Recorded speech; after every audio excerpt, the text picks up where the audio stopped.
Chapter 14.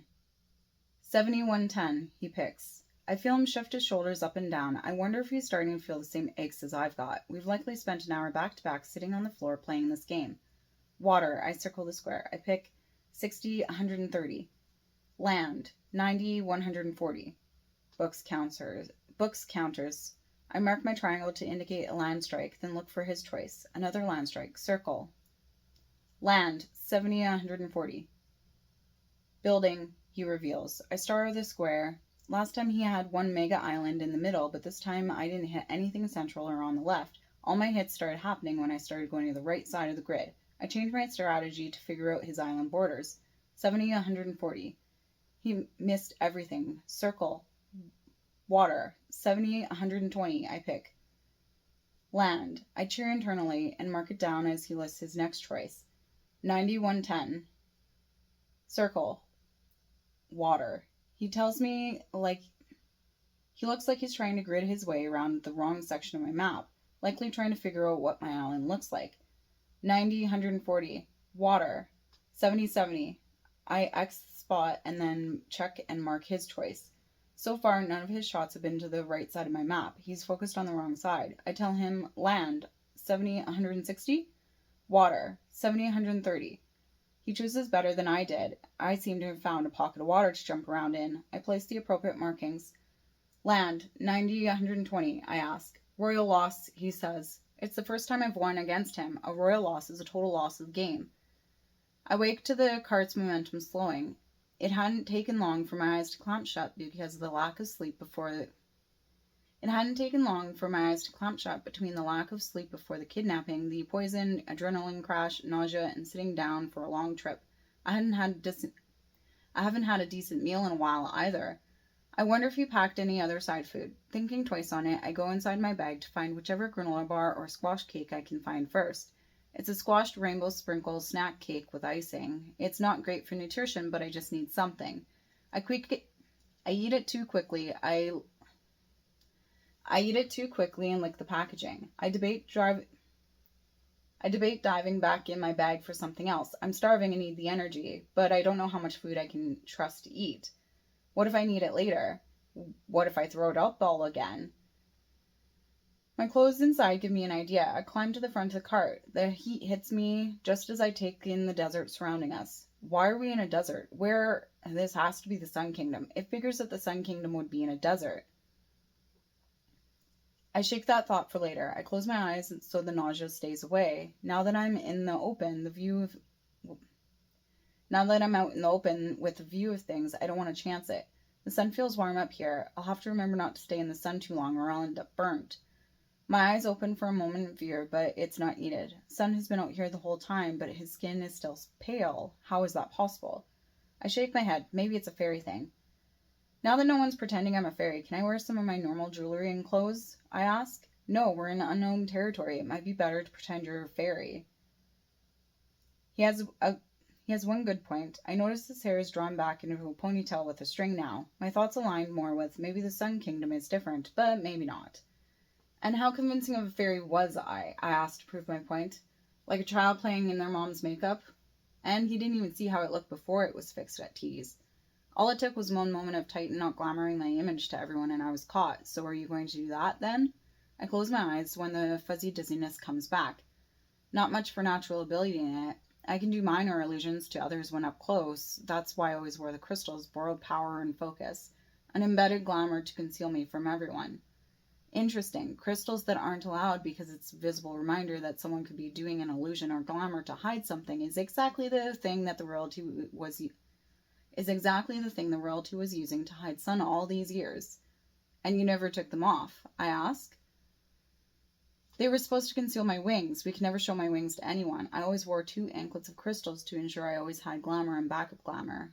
Always one changed out to be charged on an alternating schedule. He thought of everything, didn't he? I say. Sun hums affirmatively. You know, I'm saying it out loud and now I'm wondering why anything ever made sense to me. I don't want him to blame himself. I've done enough that to know that it's not a great take on it. Sometimes all it takes is one piece of context for an entire perspective shift. Then as you slowly remember all the things, you wonder why you didn't figure it out sooner. Things suddenly make sense in a whole new way. There's also a common phenomenon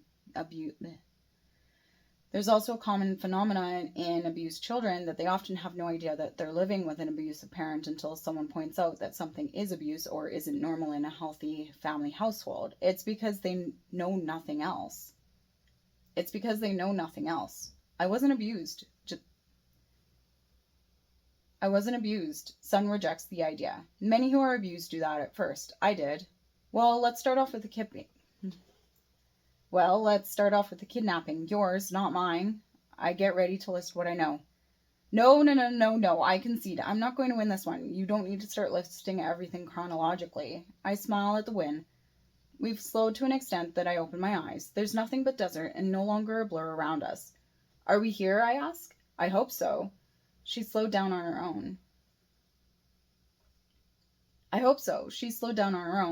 Son seems to question it. Did he mess things up by trusting an animal to know the way? Are we lost? He asks. Do you see anything? Just desert. I changed the subject a bit. So what's the plan? I don't know. Do we just stroll up to the palace and ask the king or queen? To see the king or queen? A simple plan, but not ideal. I don't know, he repeats. Do we scout it out first? That would likely be a better first option. I don't know. Son hasn't figured out what he wants to do this whole time. Well, at least my kidnapper isn't smart. Are you still wearing your glamour crystals? I ask. We may or may not want him looking a certain way when we arrive. Obviously not. He changes his tune quickly. Oh, right. You can't see that. No, I took them off. They're in my bag. So we have no plan? I ask, rhetorically at this point. Correct, he confirms. What have you been doing this whole trip? It comes out a bit harsher than I wanted. Identity crisis. Son says like it's obvious. This whole time he's been likely running through his whole life and everything he's ever known. I'm not even certain my soul would recognize my true name anymore. Soleil, I say his name. Okay, maybe it will. Son says. After a pause, he continues the conversation. What do I call you? Zinnia never picked out a name. My real name, he interrupts me. No, don't tell me that. You told me your real name, I remind him. That's different. I owe you a life debt. If this goes the way I think it will. I don't see reasoning in his explanation. There's no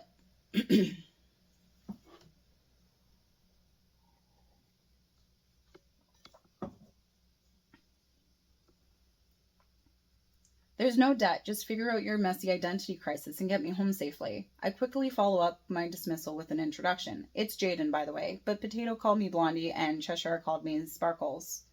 Son takes a bit to say something else. Did I mess things up by revealing my true name? He doesn't seem like a bad guy, just wildly confused and not thinking things.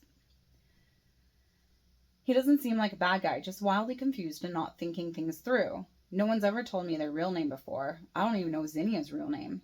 How do you not know your sister's name, I ask. That seems like something you would know, even with all the name rules. It's a rule. You don't tell anyone your true name. The only people who know for certain are you and whichever parent named you. No one else is supposed to know it, so they can't control your soul. You shouldn't have told me your true name. I don't think it's a big deal. He offered to take me home, vowed it, and if that happens, my name won't be a secret for long. It's not a secret. If you return me home, the moment people who know me see me, they're going to shout, Jaiden, where have you been? Oh my God, Jaiden, it's been so long. Jaiden, we thought you were dead. Like 1,000 people know my name, and the government has my name on file. I have to show identification to a bunch of businesses to prove I am who I claim to be. I go into a cafe and they're asking for my name to write on a cup so they can call it out in a room full of people to make sure I pick up the right order. The first conversation greeting we're taught to be polite is introducing ourselves The first conversation greeting we're taught to be polite in introducing ourselves is to tell people our names and ask for theirs. Any fairy going to the other side is immediately going to gather a bunch of people's true names. So either it doesn't hold the power you think it does, or somehow all those fairies allowed to visit the other side somehow restrain themselves from controlling the souls of everyone they meet. Which means it's possible to understand that it's very different on both sides. And maybe just don't be mean and control someone through their soul, and stop threatening it, I add. Unless you're in danger, or they're in danger. Son takes a minute to think about it. Maybe that's how humans are defeating true... Maybe that's how humans are defeating true name soul. Maybe that's how humans are defeating true name soul commands now, by devaluing the importance of a true name by hearing it so often that it desensitizes you. By hearing it so often that it desensitizes you. You've done other tactics in the past, like nickname names, creating other name names to. You've done other tactics in the past. You've done other tactics in the past, nicknames, creating other name names to go by. Other name names? It takes a moment, but my brain offers up a possible answer. Oh, like how Bill is actually legally named William? Yeah, that's not as common anymore. I recently saw a movie that showed that, though. Nicknames are still common. A teacher used to call me Jade. Oh, and I had a classmate once who called me Jay. We could call you Jay. It would be hard to figure out your name from that. Don't you have a bird called Jay? We could state that as the reason. You love that bird. I guess, sure. It means nothing to me, but the name itself works. Do you still have multiple names in your name? He asks. Oh, like my middle name and last name? Those would be the only multiple names I can think of in reference to me. Unless he means when someone has two names, like Marianne. Yes, he confirms.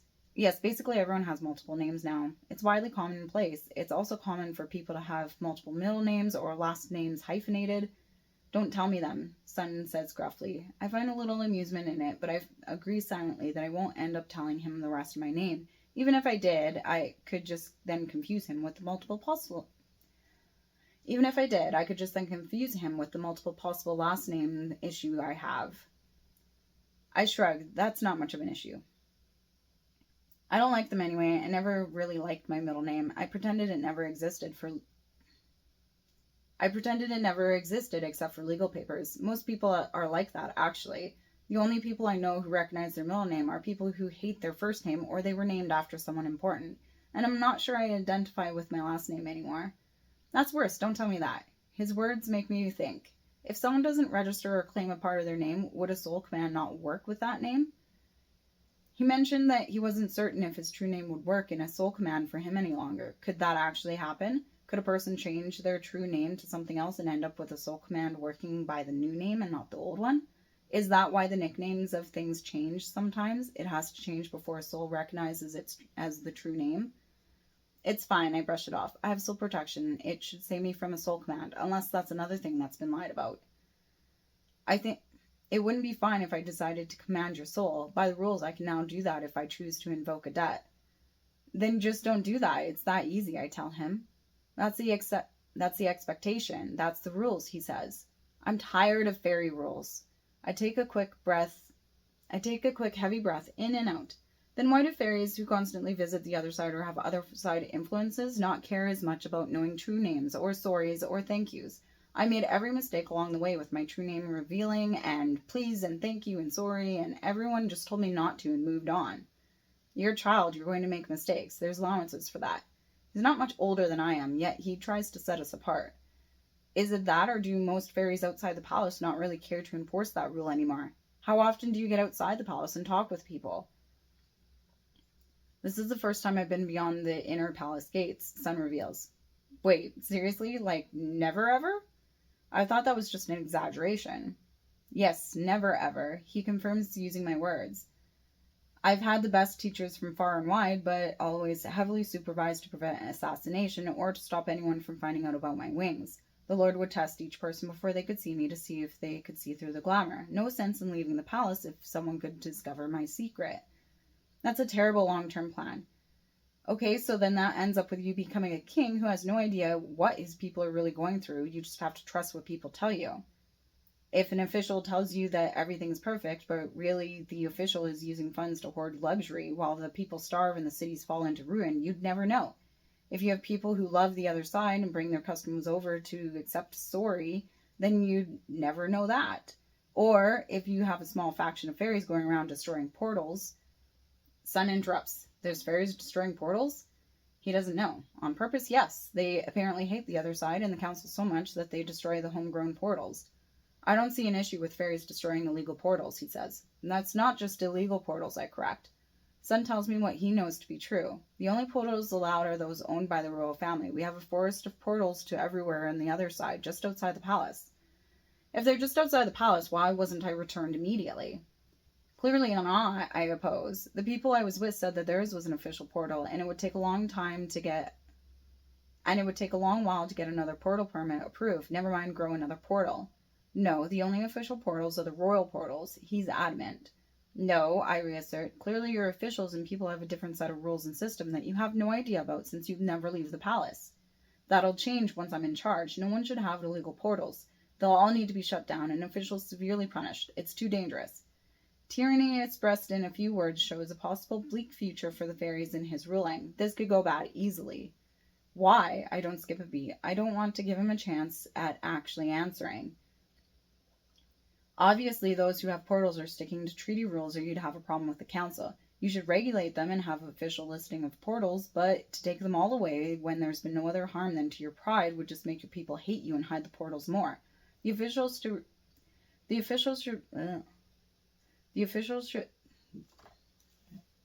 whistle.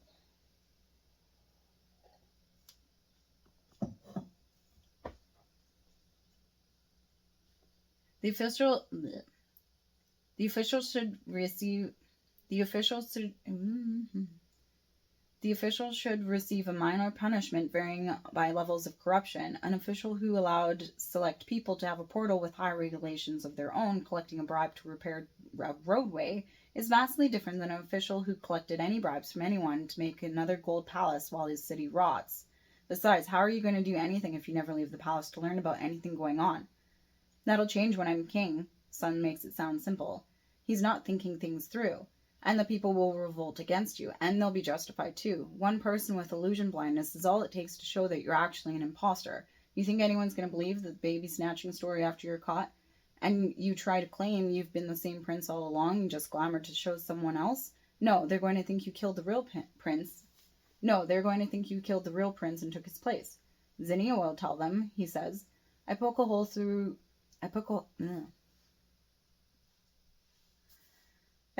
in his thought. And if they believe Zinnia is lying because you threatened her?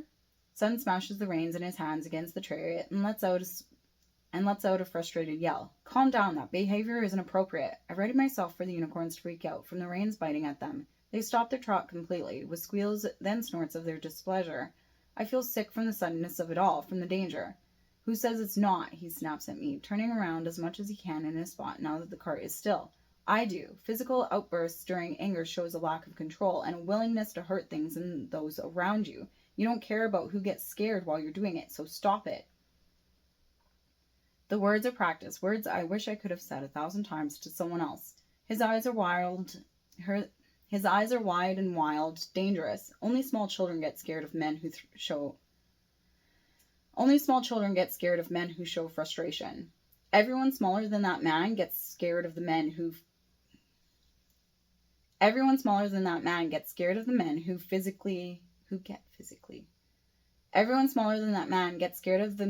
get physically angry because you never know when they're going to take it out on you, and they'll win because they're bigger and stronger. It's how so many women and children and even other men die in my world, because the bigger, stronger male decided to beat that woman to death in his show of frustration.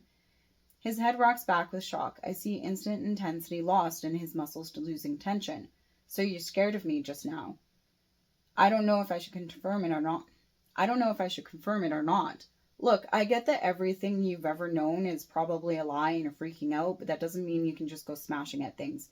You can get angry, but you're still responsible for what you do while you're angry.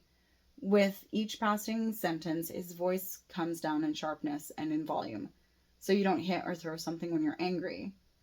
Never, absolutely never ever. It's never even crossed my mind to do something like that because of the possible damage I could do to the thing or the people around me. I am responsible for my actions, even when I'm angry, hurt, frustrated, sad, or whatever. So what do you do when you get angry? He asks, more normal now.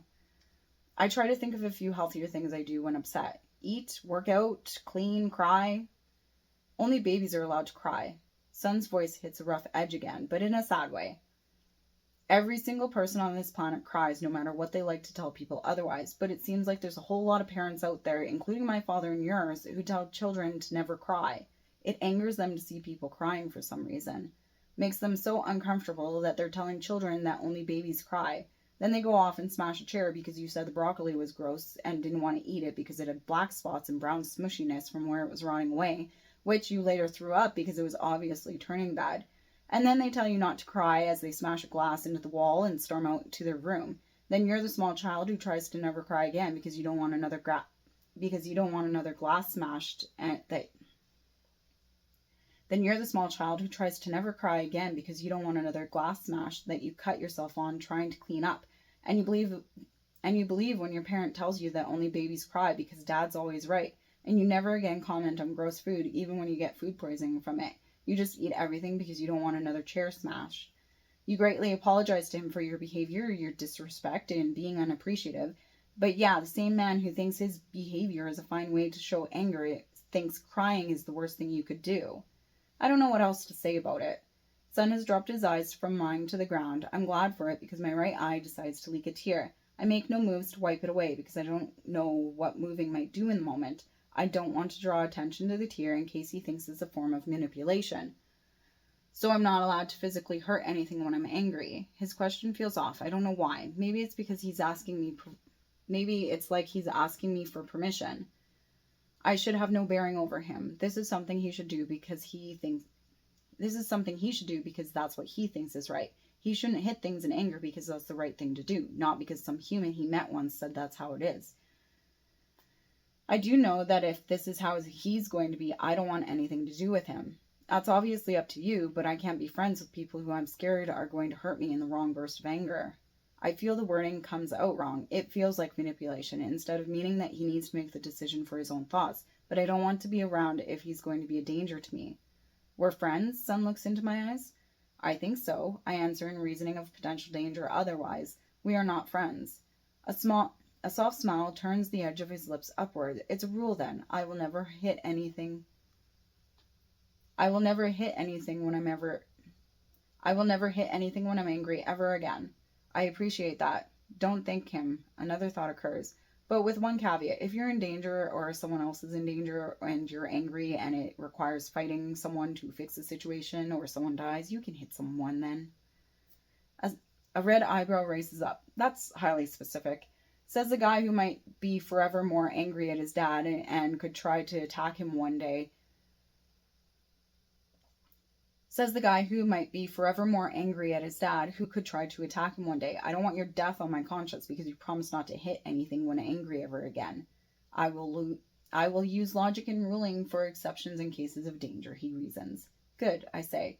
He picks up the reins and tries to get the unicorns to go, but they refuse to budge. The brown unicorn goes as far to yank the reins. The brown unicorn goes as far as to yank the reins with her thrusted head. I think she's mad at me, Son says after a couple moments more of trying to get them to move through the various actions and words. Fairies don't apologize, apparently, but I think you should go apologize to her for your behavior, if that's what should be done. It's what should be done, I think.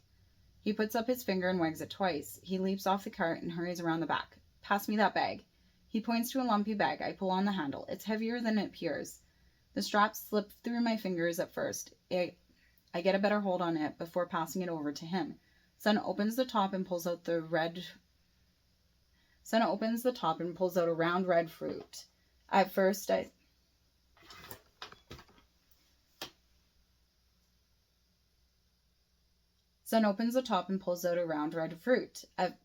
think it's an apple, but it looks more like a red bumpy orange. He's going to apologize through an exchange. One of my least favorite ways someone can apologize. Hopefully, Son actually means it when he's apologizing in this way.